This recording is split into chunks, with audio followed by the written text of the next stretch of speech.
XYZ sharing 5 is to 3 is to 2. They decided to dissolve the firm from 1/1/20. These are balances given and cash realizations given in 3 installments.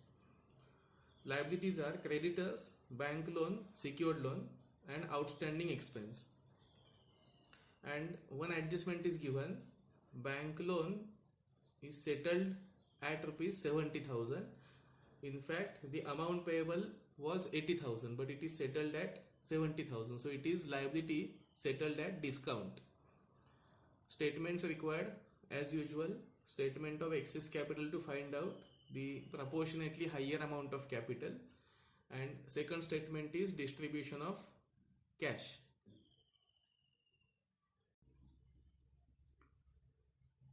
So to calculate excess capital, capital balances 150, 120 and 20 for XYZ. Next is to deduct fictitious asset. If there is balance in any reserves on liability side, it should be added to capital. And any fictitious asset should be deducted from capital balance. Here fictitious asset is 20,000 and profit sharing ratio is 5 is to 3 is to 2. So fictitious asset 20,000 should be deducted in the ratio 5 is to 3 is to 2. So allocation is 10,000, 6,000 and 4,000. And adjusted capital is 1,40,000, 1,14,000 and 16,000. This is adjusted capital. Next is profit sharing ratio 5 is to 3 is to 2. It gives unit values as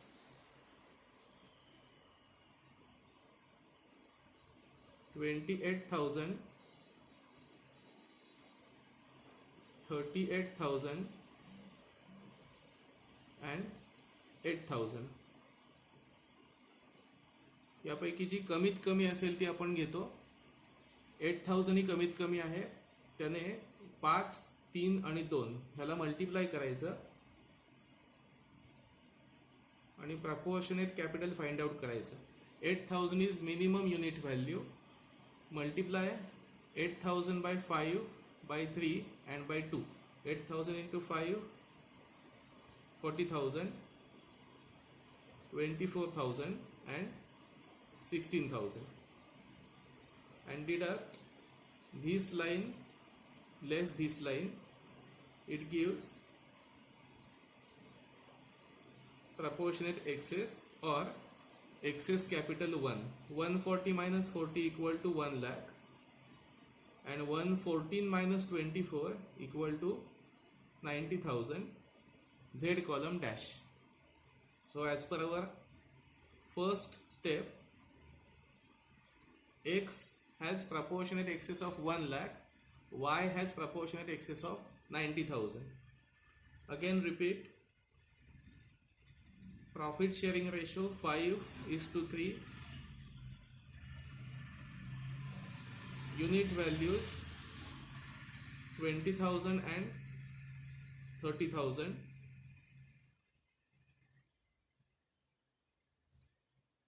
Lowest unit value is 20,000. Next step is proportionate capital 20,000 into 5 equal to 1 lakh and 20,000 into 3 equal to 60,000. And last is ultimate excess or final excess. 1 lakh less 1 lakh equal to nil and 90,000 less 60,000 equal to 30,000. So while making payment, first payment is due towards 30,000 to Y. Okay, and second payment X 1 lakh and Y 60,000. These amounts. X rupees 1 lakh and Y rupees 60,000. Total is 1 lakh 60,000. And third payment, X, Y and Z in the ratio 5:3:2.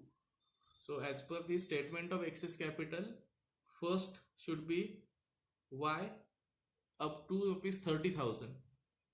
Second is X 1 lakh, Y 60,000, total 160. And then X, Y, Z in the ratio 5:3:2. Now let us start with statement of cash distribution. These are balances. Claims are 4,50,000. Bank loan is 80,000. Creditors 90. Outstanding expense 10. And adjusted capital balance for XYZ as per this statement. Adjusted capital 140, 149, 16 after deducting fictitious assets. So total claims are 4,50,000. Sequence in payment is first pay for bank loan 80,000, then pay for creditors plus outstanding expenses in their ratio of amounts 90 and 10,000. That means 9:1 should be ratio while making payment to creditors and outstanding, and then to XYZ as per this excess capital calculations. Now cash is nil, so directly we have to take first installment. First installment is 1,80,000. Now as it is said, first we have to settle bank loan up to rupees 80,000. But adjustment is given, bank loan settled at 70,000 only. So while making payment to bank loan, 70,000 is actual cash paid. But our claim is reduced by 80,000 and loan is settled at 80,000. So 80,000 is actual amount settled. 80,000 is actual claim reduced. But 70,000 is actual cash paid. So only cash outflow is 70,000. But claims and bank loan should be reduced by 80,000. So when any liability is settled at discount, that discount should be adjusted only in cash column. म्हणजेच आपल्याला bank loan 80,000 द्यायचं होतं, 80,000चं loan आपण settle केलंय, आपली claims पण 80,000 ने कमी झाली, पण आपल्याकडची कॅश फक्त 70,000 ने कमी झाली. म्हणून जेव्हा कोणतंही आपली लायबिलिटी कमी पैसे देऊन आपण सेटल करतो तेव्हा कॅश मध्ये ॲक्च्युअल पेमेंट दाखवायचं आणि लायबिलिटी किंवा क्लेम कॉलम मध्ये प्रत्यक्षात त्यांची कमी झालेली अमाऊंट दाखवायची. त्यामुळे डिस्काउंटची ॲडजस्टमेंट ही फक्त कॅश कॉलम मध्ये होते, बाकी कुठेही नाही. So after payment of bank loan, cash is 110, claims are 3,70,000 and bank loan is settled. Now next payment is due towards creditors and outstanding in the ratio 9:1. Amount is 90,000 and 10,000. Total is 1 lakh and cash available is 110. So in first step we can completely settle creditors and outstanding expense. Amount is 1 lakh.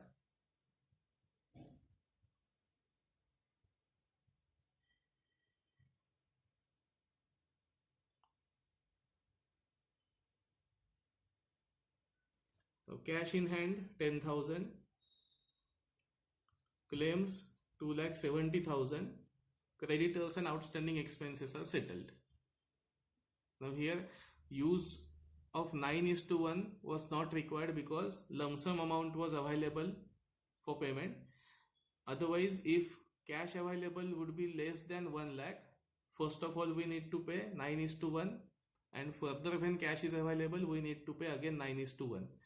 जर आता यांच्या 1 लाखापेक्षा कमी पैसे आपल्याकडे शिल्लक असतील तर आधी अवेलेबल कॅश यांच्यात 9:1 नावास एक अशा रेशोमध्ये वाटायची आणि ह्याच्यानंतरच्या इन्स्टॉलमेंटला जेव्हा कॅश अवेलेबल होईल तेव्हा पुन्हा एकदा 9/1 अशी डिस्ट्रीब्यूट करायची.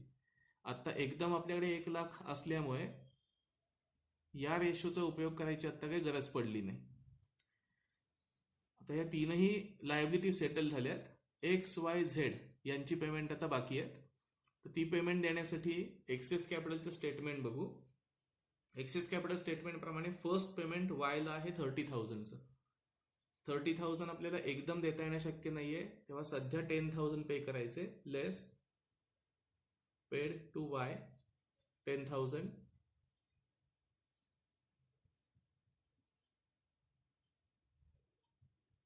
Balance 1,04,000 for Y, 2,60,000 claims and cash available is nil. Let's take second installment. Second installment is 1,65,000. From 1,65,000, Y 30,000 is still unpaid, but out of 30,000, 10,000 is paid. So now 20,000 is unpaid towards excess capital. So amount paid to Y should be 20,000 before making payment to any other partner. Now his capital balance is 84. Cash available is 1,45,000 and claims 2,40,000. So here 30,000 is settled. Next is second X and Y, 1,60,000. Total 160 is required, but currently our cash available is only 145. So let's pay 145 immediately, and in next installment we will pay difference amount. म्हणजे आत्ता आपल्याला एकूण 1,60,000 रुपये देणं लागतो आपण x आणि वायला. त्याच्यापैकी 1,45 अवेलेबल आहेत. मग सध्या 1,45,000 देऊन टाकायचे आणि नंतर जेव्हा कॅश अवेलेबल होईल तेव्हा पुढचे 15,000 द्यायचे. पेड टू एक्स अँड वाय 1,45,000. तर हे 1,45,000 देताना आधी एक्सचे आणि नंतर वाय असं करायचं नाही. एक्स आणि वाय यांचा दोघांचा आपापसात रेशो होता 5:3. म्हणून कंपल्सरी आपल्याला हे पेमेंट करताना 5:3 असं पेमेंट करायचंय. त्यामुळे 1,45,000 5:3 असे अलोकेट करायचे. 1,45,000 एक्सला 90,625, 54,375 वाय साठी अलोकेशन आपण केलंय 5:3 मध्ये. कॅश अवेलेबल नील, क्लेम्स 95,000, एक्सचा बॅलन्स 49,375 आणि 29,625 balance of Y. He step पुन्हा एकदा बघूया. 1,45,000 कॅश अवेलेबल होती आणि सेकंड स्टेपला एक्स आणि वायला टोटल 1,60,000 द्यायचे होते. आपण 1,60 पैकी 1,45चं पेमेंट पार्टनर्समध्ये केलं. एक्स आणि वाय ह्या दोघांपैकी एकाला आपल्याला फुल सेटल करणं शक्य होतं, पण पीसमिल डिस्ट्रीब्युशन असल्यामुळे त्यांच्या रेशोप्रमाणे पेमेंट करणं कंपल्सरी. म्हणून आपण 1,45,000 5:3 असे डिव्हाइड केले. याप्रमाणे त्याचं अलोकेशन केलं आणि त्या दोघांचं क्लेम सेटल केलंय. आता यातून नेक्स्ट पेमेंट जेव्हा होईल तेव्हा पहिलं काय करायचंय की 1,60,000 पैकी जे देणं बाकी आहे ते पैसे आधी द्यायचे आणि मग थर्ड स्टेपकडे जायचं, तीनही पार्टनर्सना एकत्र पेमेंट. जे पुढचं आहे third instalment.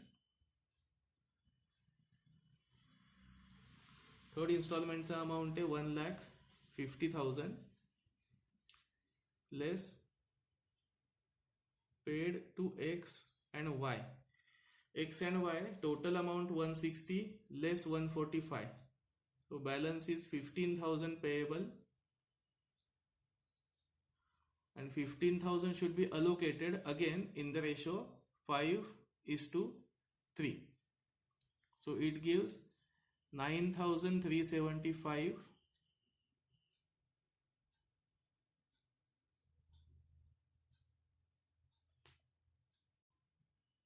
and 5,625.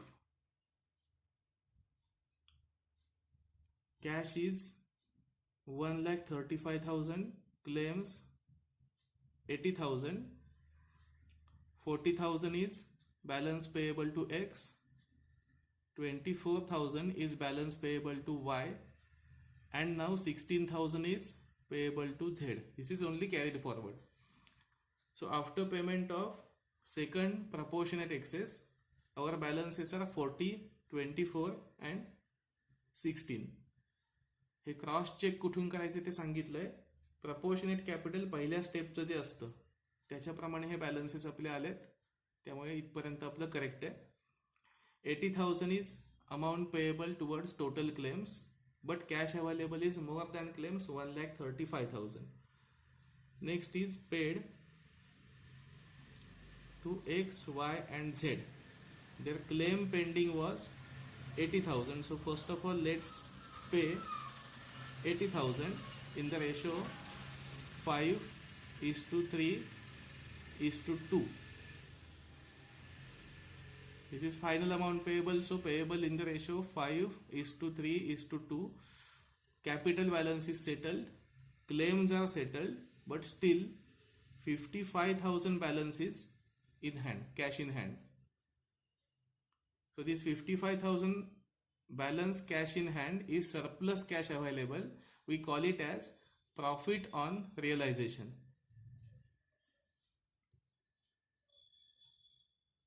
Profit on realization 55,000 is payable to X, Y and Z.